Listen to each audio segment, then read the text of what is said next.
وعلى آله وأصحابه أهل الصدق والوفاء اللهم انفعنا بما علمتنا وعلمنا ما ينفعنا وزدنا علما رب اشرح لي صدري ويسر لي أمري واحلل عقدة من لساني يفقهوا قولي أما بعد. Yang saya hormati ibu-ibu pengurus dan juga seluruh jamaah Majelis Ta'lim Masjid Darussalam. Semoga kita yang hadir ini insyaallah akan masuk kepada surga Darussalam. Wa adkhil jannata Darussalam. Amin ya rabbal alamin. Apa kabar semuanya, ibu-ibu sehat? Bahagiakah hari ini? Bahagia. Kenapa sebagiannya seperti tidak bahagia? Yang jawab bahagia nih justru yang melawan tadi. Yang sini kurang bahagia namanya.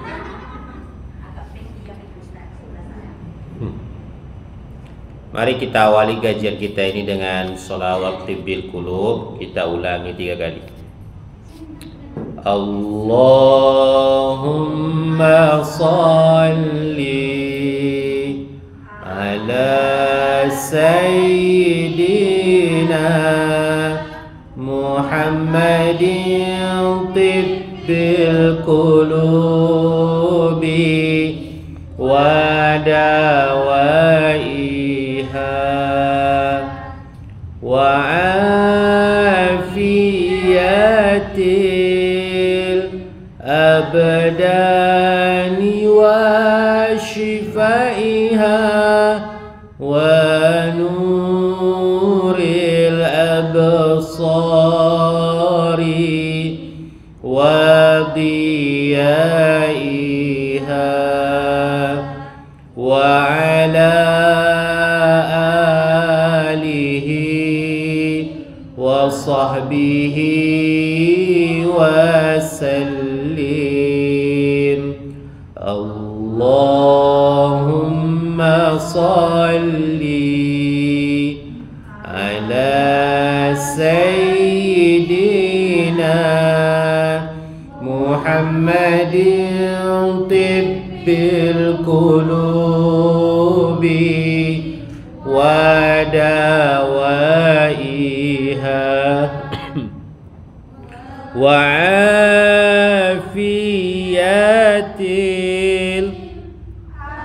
الأبدان وشفائها ونور الأبصار وضيائها وعلى آله وصحبه وسلم.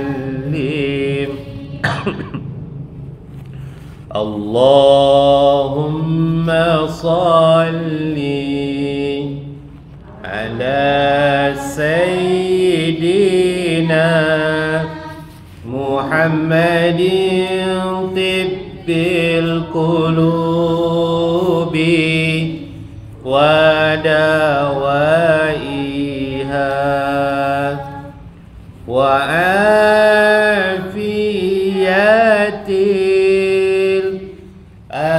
الأبدان وشفائها ونور الأبصار وضيائها وعلى آله وصحبه وسلم. Semoga Allah sembuhkan kita dari segala penyakit hati. Allah angkat juga segala penyakit yang ada pada fisik kita, dan juga selalu Allah bimbing kita lewat cahaya taufik dan hidayahnya. Amin ya rabbal Ibu-ibu yang dirahmati oleh Allah Subhanahu wa taala, bulan lalu kita membahas tentang sifat-sifat yang melekat pada diri seorang sahabat. Jadi kita bahas itu tentang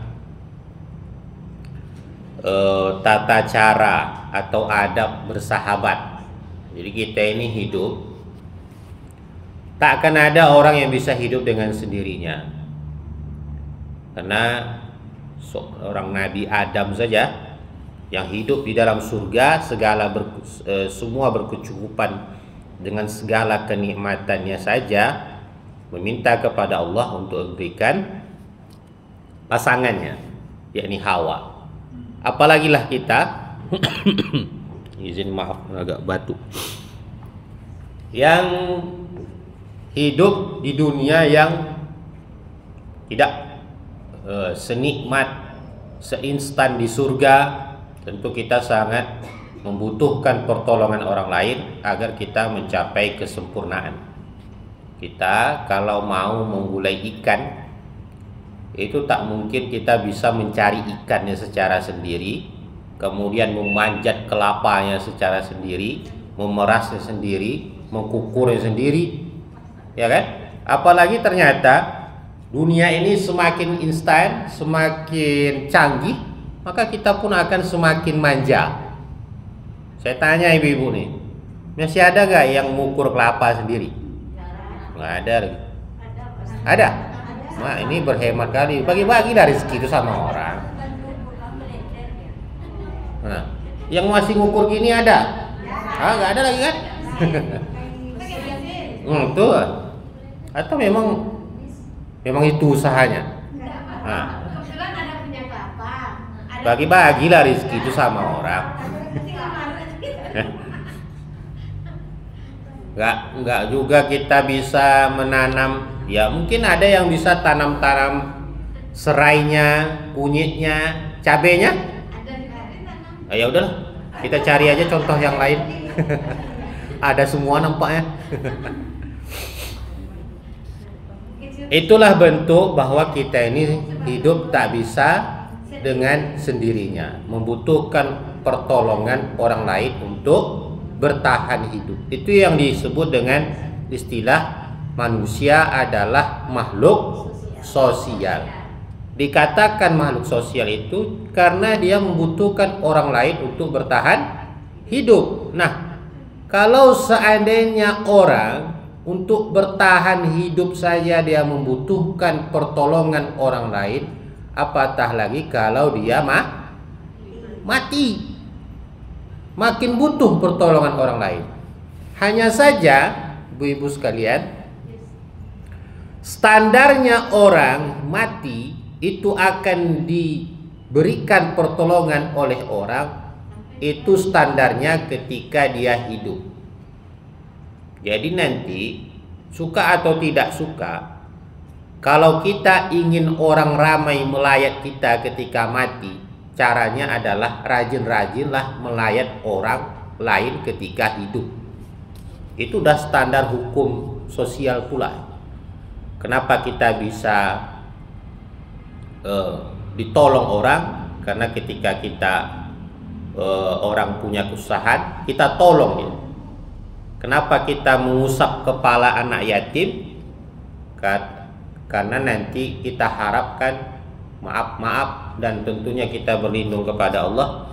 Kalau seandainya nanti anak kita atau bahkan cucu kita jadi anak yatim, kita harap pula dengan kita sering menyantuni anak yatim, anak cucu kita yang jadi yatim itu pun ditolong oleh orang lain. Itu namanya hukum sosial. Jadi bulan lalu kita membahas bagaimana sifat yang melekat oleh seorang sahabat yang harus kita lihat. Karena memang kata Rasulullah SAW, al-mar'u ala dini khalilihi falyanzur ahadukum may yukhalil. Seseorang itu tergantung dari agama sahabatnya.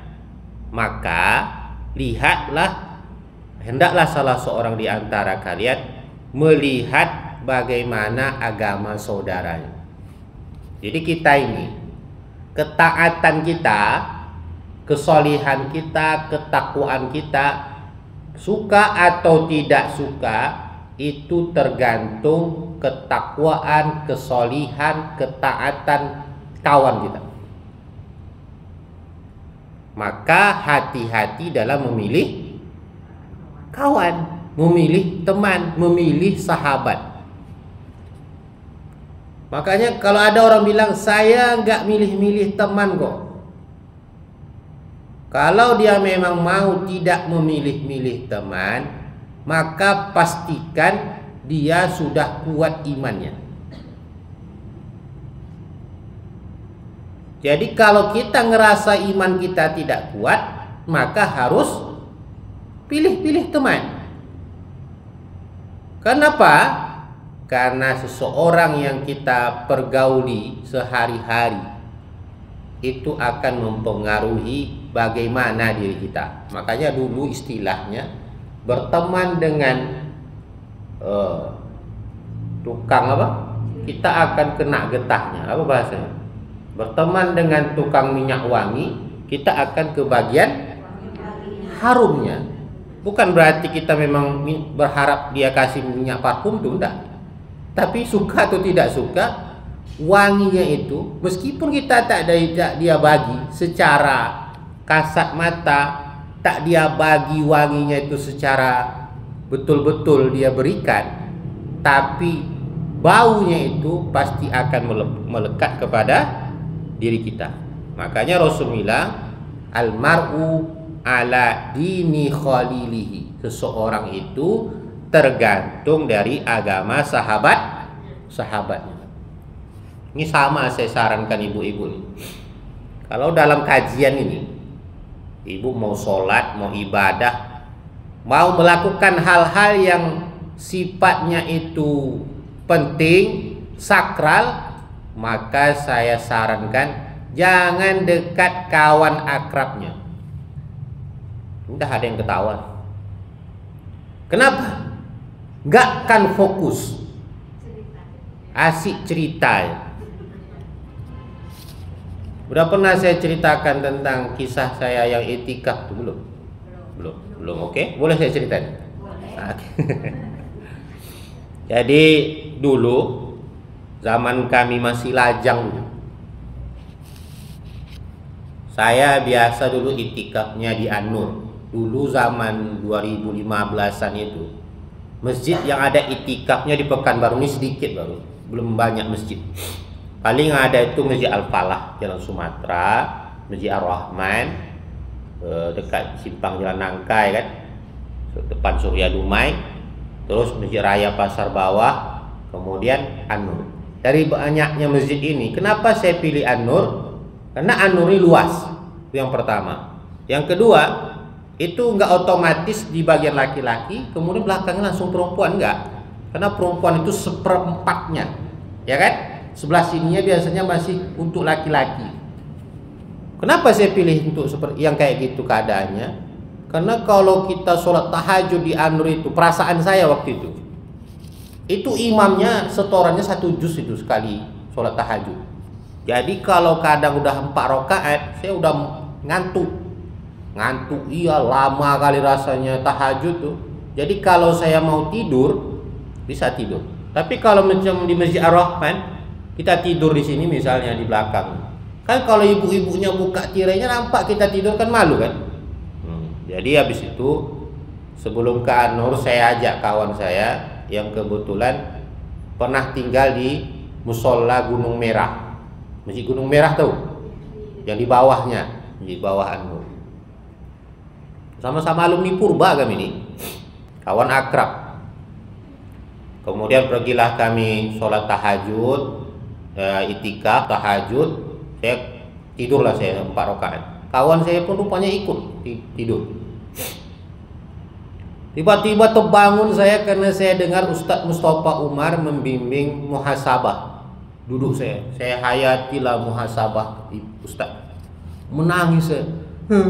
gitu kira-kira. Kawan saya yang sebelah saya ini pun bangun dia. Apa yang terjadi? Ketika dia lihat saya nangis, dia ketawa. Bayangkan kalau kita nangis, orang ketawa itu gimana perasaannya? Kesal lah gitu. Hilang husuknya. Saya marahi abang. Ngapa abang ketawa? Saya bilang, ya lucu aku nengok kau nangis. Semenjak itu nggak pernah saya ajak dia itikaf bareng sendiri. Apalagi sekarang udah berkeluarga nih, saya yang ngisi itikaf lagi. Jadi itu contoh, kalau mau khusyuk jangan dekat kawan yang dekat. Walaupun kadang taat dia, soleh dia, kalau udah berkawan nih, hilanglah semua kepangkatan, hilanglah semua jabatan. Apalagi kalau udah sama-sama tahu perangainya, sama-sama tahu belangnya. Nah, tidak ada tuh. Kami pun kalau sesama ustadz nih, tidak kena ada yang manggil ustadz. Ada kadang yang coba-coba bilang-bilang ayat, dah awak bilang, tidak usah kau banyak cerita, aku tahu perangai kau. Nah,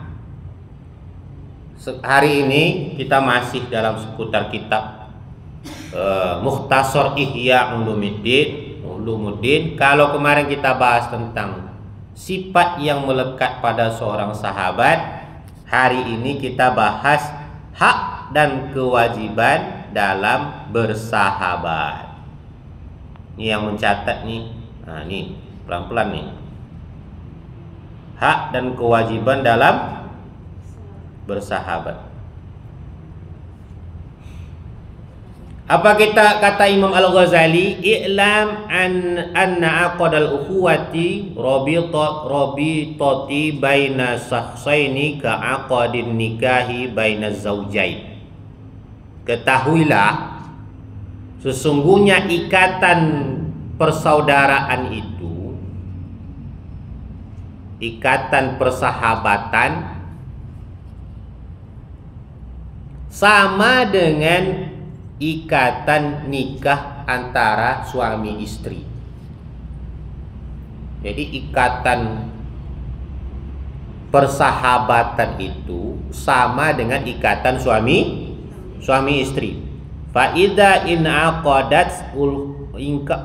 aqadatil ukhuwati fadzalika yujabu huquqan 'alaika fil mali wan nafsi wal lisani wal qalbi bil afwi wad du'a wal ikhlasi wal wafa wa tarkit takallufi.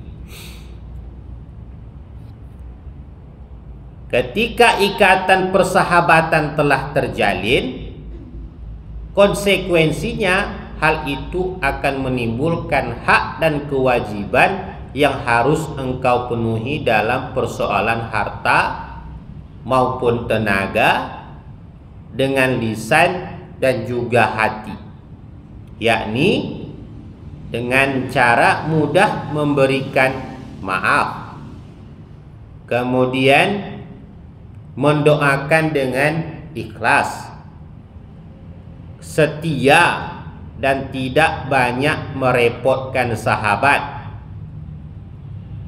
Bagaimana hak dan kewajiban dimaksud itu antara sahabat? Yang pertama yakni mengenai harta. Jadi kalau sudah terjalin ibu-ibu sekalian hubungan persahabatan, maka dia sudah punya hak, sudah punya kewajiban. Sahabatnya ini punya hak, dia punya kewajiban.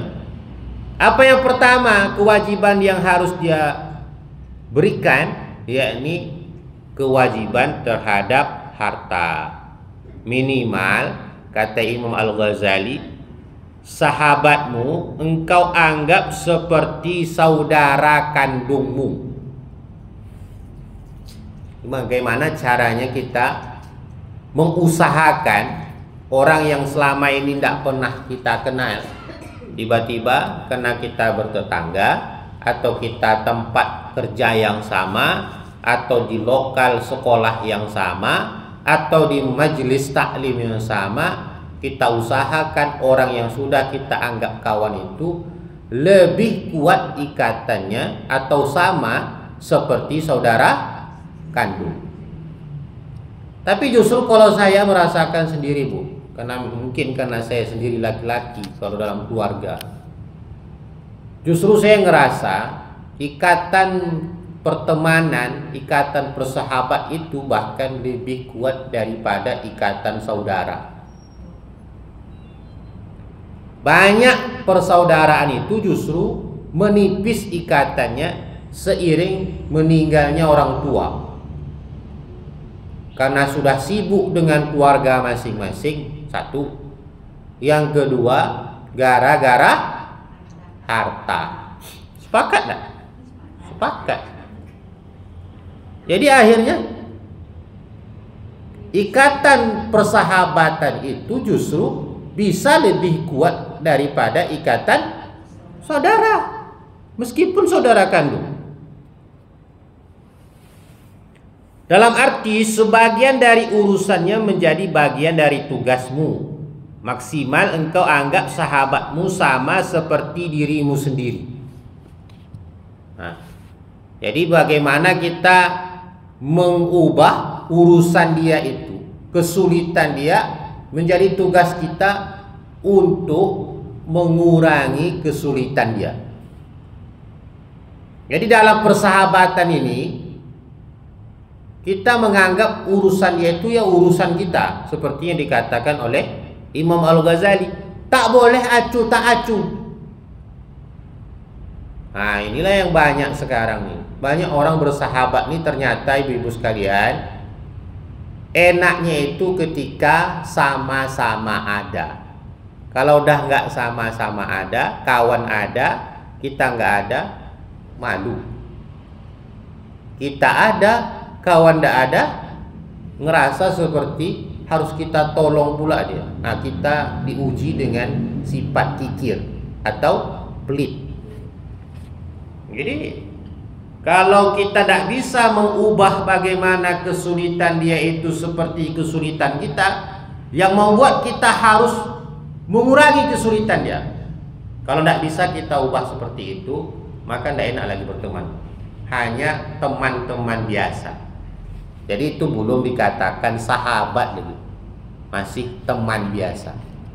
Yang dikatakan sahabat itu, nilai yang dibilang Imam Al-Ghazali, seperti saudara kandung atau lebih. Dengan cara bagaimana? Berusaha untuk meminimalkan kesulitannya, mengurangi kesulitannya, dan menjadikan kesulitannya itu seperti kesulitan diri sendiri. Bisa seperti itu? Insya Allah berarti belum.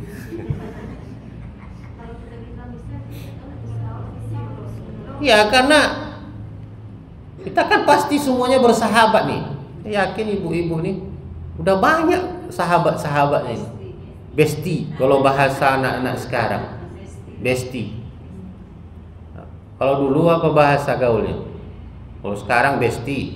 Kalau dulu konco. Itu agak sangar bahasanya. Konco arek ya.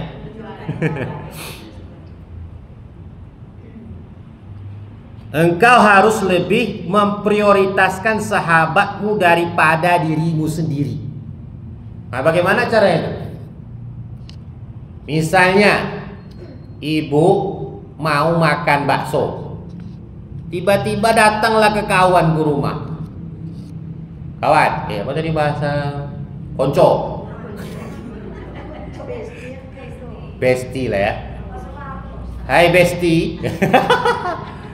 Besti, tolong lu pinjam duit 100 Besti. Anakku sudah harus bayar uang sekolah. Apa yang harus ibu lakukan? Pergi makan bakso, sementara ibu mungkin puasa. Hari apa kan? Rabu ya? Kamis misalnya. Dari ibu sahur itu udah ibu cita-citakan. Apalagi biasanya yang perempuan nih jarang juga mau sahur. Karena niatnya puasa itu selain ibadah, ngapain? Diet. Tapi dah ibu cita-citakan, biarlah aku tidak sahur, tapi sebagai bentuk balas dendamnya, saya nanti buka puasa dengan mie ayam atau bakso. Daripada saya bingung pilih mie ayam atau bakso, akhirnya jadi mie ayam bakso. Tiba-tiba jam 5 ibu pulang dari kajian ini. Contohnya, datanglah apa tadi? Besti ibu. Minjam duit, konco arek. Minjam duit. Itu memang diuji betul lah. Tapi kalau memang kita mengikuti apa yang diajarkan oleh Imam Al-Ghazali, maka harus memprioritaskan sahabat daripada diri sendiri. Tapi tengok-tengok juga, Bu. Karena terkadang sikap kita kepada seorang itu bisa mendidik dia. Karena ada orang ini kadang hobinya minjam aja. Minjam aja. Apalagi yang dipinjam itu 100 ke bawah. Yang kalau awak minta segan, malu, macam tak ada duit aja. Kalau nggak diminta sering betul. Bayar arisan nanti, Pak, apa? Uang apa nih selain uang arisan? Kalau arisan biasanya besar-besar. Uang sosial berapa? Ini kecil kali uang sosial kalian. 20.000 lah, 5.000 tuh tiap pertemuan. Sebulan ya Allah, itu apa yang kita beli tuh? Gua lah 5.000. Selalu dia bilang pakailah duit kau dulu, konco, besti. Uangku ndak ada uang kecil. Tapi rupanya sudah 10 kali selama buka majelis taklim sampai tak kapan bubarnya, gitu terus dia. Ya bayarkan lu, nggak ada uang kecil lu. Amankan lu, kalau orang Medan bilang. Apakan dulu, biar nggak apakan. Iya kan? Tapi rupanya udah apa-apa dibuatnya. Karena selalu apakan aja dulu tadi. Kadang-kadang harus ibu kasih juga pelajaran buat dia. Kasih pelajaran buat dia. Jangan kasih. Kalau saya nggak gitu, saya punya prinsip. Kalau ada orang yang saya tak terlalu akrab, tiba-tiba saya tengok dia akrab, udah mau mendekat-dekat, saya udah mulai curiga. Ada maunya. Tapi kalau ternyata terjadi seperti yang saya ceritakan tadi, minjam duit ya, pinjam lu duit Ustadz atau kawan 500, saya bilang kalau memang saya nggak tahu akhlaknya, nggak tahu bagaimana karakternya, saya bilang saya nggak punya duit 500.000, tapi kalau 100.000 ada. Yang menurut saya, kalaupun dia tak bayar duit 100.000 itu, kita nggak berat. Dan kalau mau diikhlaskan, ya terikhlaskan lagi. Tapi kalau 500.000 nggak dia bayar, kita bisa berantem. Mau diikhlaskan, kegedean. Ya meskipun saya yakin ibu-ibu di sini 500.000 tuh kecil lah. Alah, uang sosialnya aja 5.000.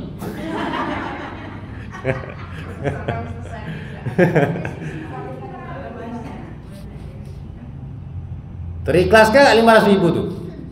Besar itu. 500.000 itu kalau ibu pergi ke pasar kaget Jalan Sekuntum ini, itu udah 2 kali kulkas ibu penuh. Kalau cabenya enggak, udah turun ya. Sekarang cabenya kalau nggak salah 80.000 sekilo. Ya kan? Kok tahu Ustaz? Ya aku yang ke pasar, tahu lah aku. Saya yang ke pasar, Bu. Udah rumah tangga kami udah 6 tahun. Saya yang ke pasar. Kenapa enggak istri yang ke pasar? Saya punya anak kecil. Yang kedua, saya kalau ke pasar itu biasanya pulang-pulang kerja. Daripada saya harus jemput dia dulu ke rumah, bolak-balik kan capek juga. Jadi saya lebih tahu harga pasar daripada istri saya. Ini makanya minggu lalu harga cabai itu 22.000 seperempat, 100.000 sekilo. Ya kan? Nah ini kayak cerita pasar udah kita ini. Jadi itu kalau cara saya, kalau kita mau dipinjamin orang duit, kita nggak yakin dengan dia, atau dia terlalu sering, nah pilihlah yang seperti saya bilang tadi. Engkau harus rela mengesampingkan sebagian dari kepentinganmu sendiri demi kebaikan urusan pokoknya. Jadi kita ukur. Datanglah sahabat kita ini meminta pertolongan. Ini kan bahasan terkait harta tadi, ya kan? Datang dia minta tolong, maka kita harus ukur.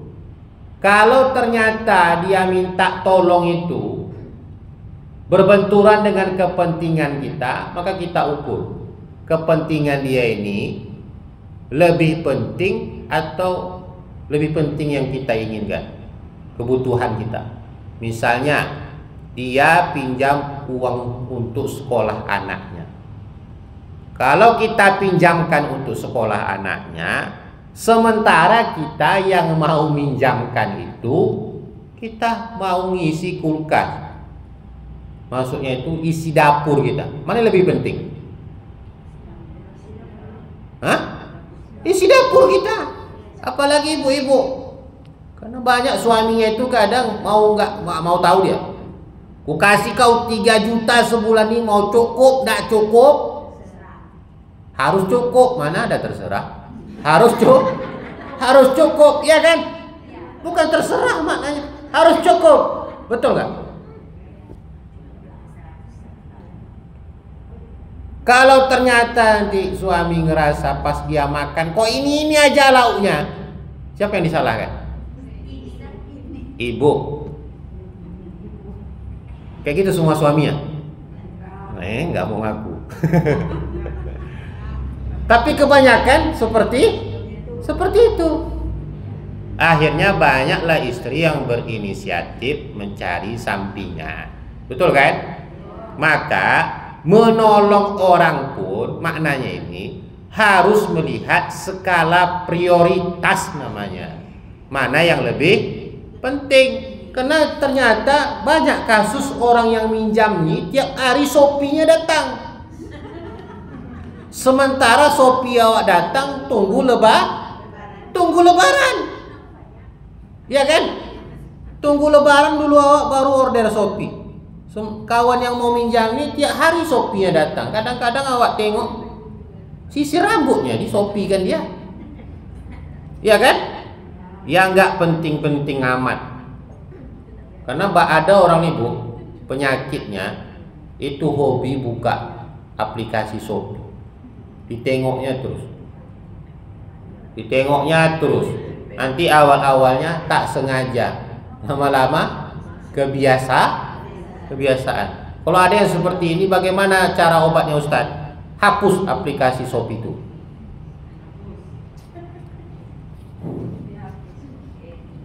Yang terakhir, ini merupakan tingkatan tertinggi dari persahabatan. Apa itu? Yakni rela mengesampingkan sebagian dari kepentinganmu sendiri demi kebaikan urusan pokoknya. Jadi Bu, kenapa sih kita harus penting membantu sahabat kita? Agar sahabat kita ini pertama, dia tidak tergadai akidah. Kalau sudah dia urusan pokok, berarti itu urusan perut. Karena banyak orang akhirnya menjadikan perbuatan haram itu halal karena urusan perut. Jadi kalau kita bantu sahabat kita, itu sebenarnya menyelamatkan akidahnya. Karena Rasulullah mengatakan, kadal faqru ayyakunal kufro. Hampir saja kefakiran itu menjatuhkan seseorang dari kekafiran. Mengapa banyak orang tergadai akhlaknya? Karena banyak sahabat-sahabatnya yang tak mau membantu. Jadi ini kenapa sih kita harus galang dana kalau ada orang musibah, ya kan? Untuk Palestina, untuk orang kebanjiran. Kenapa kita harus hadir? Kalau kita tak hadir yang sesama muslim nih, tahulah nggak Ibu? Sebenarnya banyak yang datang memberikan bantuan itu tujuannya bukan hanya semata-mata memberikan bantuan, tetapi juga menawarkan agamanya. Jadi banyak orang yang terkena musibah itu akhirnya tergadai akidahnya yang akhirnya menjadi murtad. Yang kedua, mengapa kita harus bantu saudara kita? Karena memang itu standar keimanan kepada Allah dan hari akhir. Mangkana yu'minu billahi wal yaumil akhir la yu'minu ahadukum hatta yuhibba li akhihi ma yuhibbu li nafsi. Tidak beriman salah seorang di antara kamu sehingga dia mencintai saudaranya seperti mencintai diri sendiri. Itulah tadi yang dikatakan Imam Al-Ghazali itu. Bagaimana caranya memposisikan sahabat itu seperti diri sendiri, atau bahkan di puncak paling tinggi itu apa itu? Mendahulukan kepentingannya daripada sebagian, bukan semua pula, dari sebagian kepentingan kita. Kalau semua tidak boleh pula. Jangan sampai kita tolong dia, kita pun akhirnya minta tolong. Nah itulah bahasanya, kau pinjamkan dulu aku duit 50.000. Bisa, tapi caranya kau pinjamkan dulu aku duit 100.000. Nanti 50.000-nya untuk kau. Iya kan? Kenapa bisa kayak gitu bahasanya? Karena sama-sama nggak ada duit.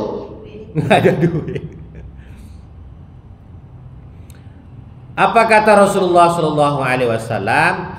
Mastahabasnani qattu illa kana ahabbuhuma ilallahi ta'ala arfaqahuma bisahibihi. Setiap dua orang yang bersahabat, maka yang lebih dicintai oleh Allah di antara keduanya ialah yang lebih bersikap lembut atau sayang kepada sahabatnya. Ibu sama besti ibu di antara dua-duanya. Apa tadi bahasa ibu? Konco. Awak tak ingat bilang-bilang konco ni, ingat pula toco, lapar pula ni. Dingin-dingin ni.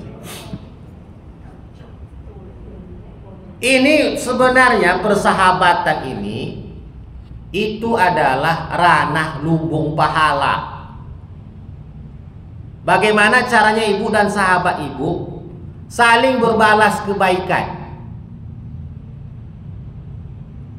Kenapa? Karena nanti yang kita harapkan itu siapa di antara persahabatan dua orang ini yang paling disayang oleh Allah. Makanya kita dulu nggak heran bu, ketika cerita-cerita sahabat tuh mengucapkan salam aja nggak ada yang mau kalah.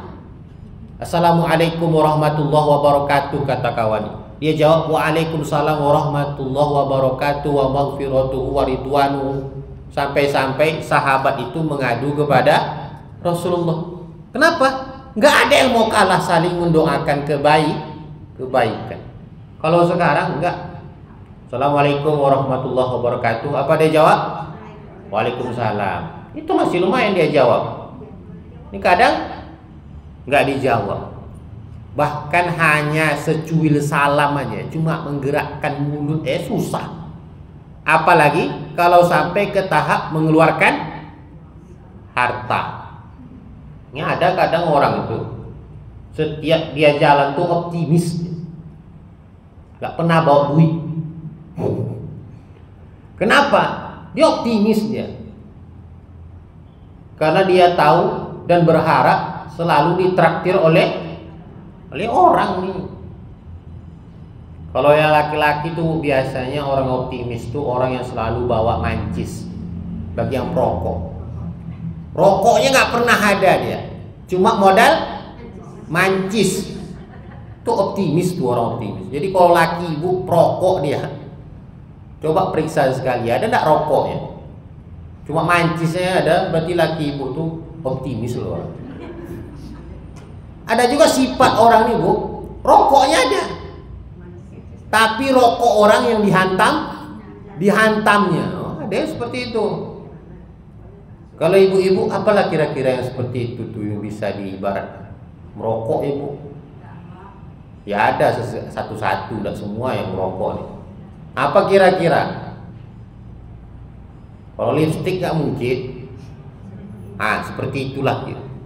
Orang yang selalu mengharapkan ditolong oleh orang lain. Seharusnya ketika dia keluar rumah mau menjumpai bestinya itu, harapannya bukan ditolong, tapi menolong, karena sahabat itu adalah ladang pahala.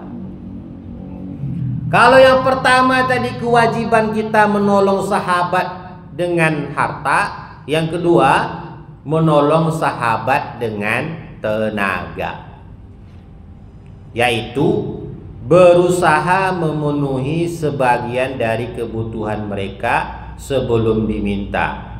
Ini memiliki derajat yang menyamai posisi memberikan pertolongan menggunakan harta. Ya, sama aja.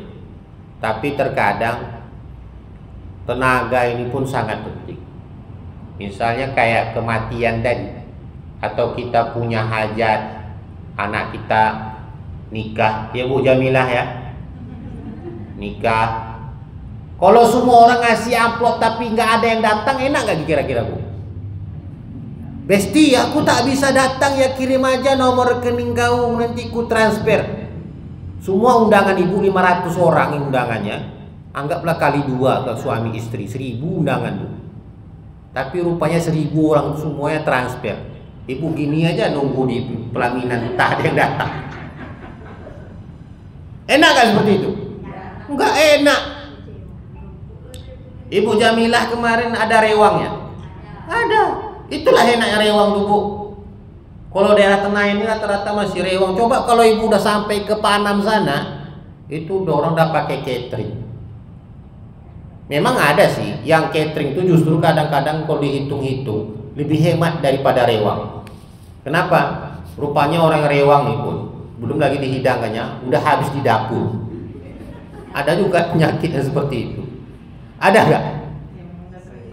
Ada. Dimasakkannya ayam tuh belum sampai lagi dihidangkan, ayam tuh udah dia bawa pulang. Ya ada yang kayak gitu Bu penyakitnya. Kok tahu Ustaz? Adik saya nikah bulan 7 kemarin kayak gitu. Jadi kok bisa seperti itu Mi? Saya tanya sama emak saya. Dia manggil emak saya Umi. Kok bisa gitu Mi? Karena pengalamannya kan, kalau saya udah pasti gak nikah di rumah saya kan, saya laki-laki. Tapi kakak saya, adik saya 1 orang. Dah itu saya pernah akikahkan anak saya 2 kali di rumah emak saya. Nggak pernah kami itu nggak berlebih lauknya, berlebih terus. Baru nanti saya yang capek mengasih ke rumah orang yang rewang atau tetangga-tetangga kelebihan nasinya, kelebihan lauknya, dengan soto-sotonya gitu contohnya. Tapi yang ini nggak ada yang bisa diantar. Bahkan jam 5 itu saya tanya emak saya, orang datang tamu itu tinggallah cabai-cabainya aja. Saya bilang sama umi saya, kok bisa gitu nih? Malu rasanya. Itulah banyak orang rewang tuh sebelum sampai di tempat hidangan sudah habis duluan karena dia bawa pulang. Ini bukan nyinggung sini, ini kami di sana ya. Kita kan tidak tetangga gitu. Kok bisa seperti itu saya bilang? Karena sebelumnya ini rewang-rewang nggak pernah kayak gitu. Oh banyak orang baru gitu. Nah, jadi kadang dengan tenaga ini justru lebih kuat lagi persahabatan kita. Kalau harta aja yang kita andalkan, tenaganya nak nampak, dah juga enak. Tenaga aja yang ada, hartanya pun dah ada, enggak juga enak. Yang macam SKM, itu kan tenaga kan? Tenaga. Yang pertama tadi kewajibannya terkait harta. Yang kedua tentang tenaga. Ketiga, jangan menemui sahabatmu dengan menunjukkan suatu sikap yang tidak dia sukai. Banyak kadang kita berharap ketika jumpa orang lain, dia jumpa dengan kita memberikan gestur wajah senyum. Tapi ketika kita lihat wajah yang cemberut, kita marah. Padahal kita lupa untuk memberikan senyum secara lebih dulu. Karena kata Rasulullah, almar'u mirhatu li akhihi. Seseorang itu cerminan dari saudaranya. Jangan selalu berharap kita orang kalau jumpa kita senyum, tapi kita selalu menunjukkan gestur yang cemburu, bahkan marah loh, kesal. Tak bisa. Kalau mau senyum yang kita dapatkan, maka harus berikan senyuman. Maka kata Imam Al-Ghazali, jangan menemui sahabatmu dengan menunjukkan suatu sikap yang tidak dia sukai. Anas bin Malik radhiyallahu anhu pernah berkata, Rasulullah SAW tidak pernah menemui seorang dari sahabat beliau dengan wajah yang tidak menyenangkan. Jadi kenapa sih kalau dalam setiap hadis-hadis itu yang menjelaskan tentang keadaan Rasulullah, kenapa selalu kita dengar Rasulullah itu selalu bersama para sahabat? Selalu ada orang kerumunan dengan Rasulullah itu. Kenapa?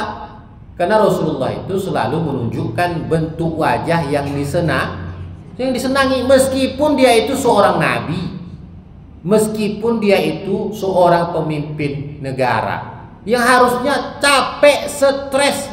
Ini enggak. Setiap dia jumpa sahabatnya, dia selalu melihat yang ketika orang lain menunjukkan, yang ketika orang lain lihat itu senang. Bisa nggak seperti itu? Ya harus dilatih. Makanya sesekali di depan kaca itu, Bu, jangan cuma gigi awak yang dihitung tinggal berapa, alis mata udah agak turun atau tinggi. Enggak itu. Sesekali coba latih senyum kita. Karena rupanya kita perlu senam wajah. Senam wajah yang agak mudah itu bagaimana? Latihan senyum. Kadang ada orang senyum itu pun terlihat seperti marah. Apalagi kalau dia marah, lebih seram lagi. Jadi kalau kita itu sama, hukum sosial juga tadi. Kalau tadi dikatakan kenapa kita kusuk kepala anak yatim, karena harapannya naudzubillah kalau anak kita, cucu kita jadi anak yatim pun akan dibantu oleh orang lain. Kalau kita mau disenyumkan oleh orang lain, maka kita harus berikan senyum lebih dulu. Paham sampai di sini? Jam kalian ini rupanya terlambat. Baru tengok saya di HP ini dah 17.26 rupanya. Di situ jam 17 lewat 9 menit. Oke, saya ngerasa lama kali rasanya waktu ini.